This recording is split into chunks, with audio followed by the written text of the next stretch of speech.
Ayan po yung ating standee o sinasabi nating stand offline loading 4-in-1 machine. So retest po natin siya kasi gusto ni ma'am to bago po deliver yung okay na po yung machine. Okay, so 09 10 18 90 730.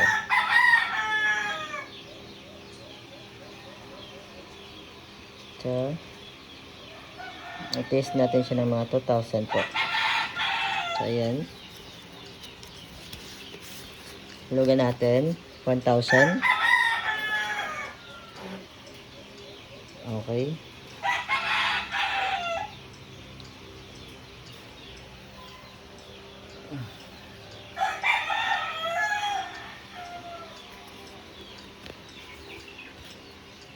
So pag once nag-reflect na po yung 1,000, pwede na po maghulog ulit sa 20 na bill.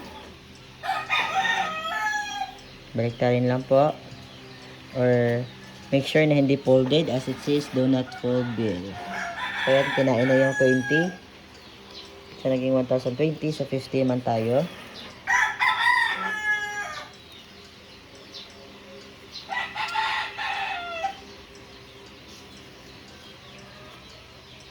Naging 170, 200 na bill.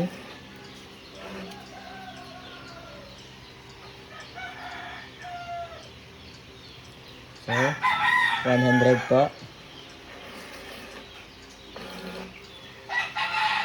Baliktarin lang pag di kainin. Make sure na hindi folded. Okay, so naging 1,3 na. Sama tayo, 500.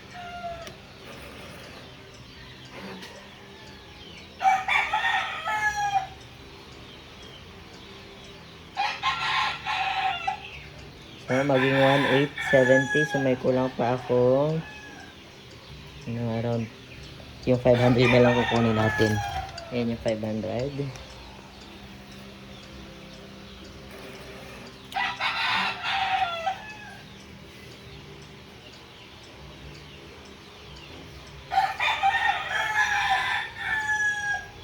So ayan, processing transaction. So ibig sabihin po niyan, tinatanggap na po niya yung payment.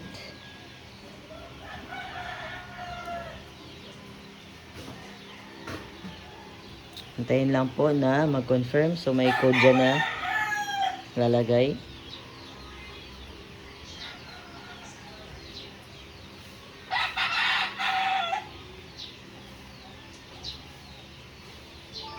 Ayun, so successfully. So may balance na 340 kasi sobra yung hinulog natin. Ayan po. Okay, so good to go na siya. Maraming salamat.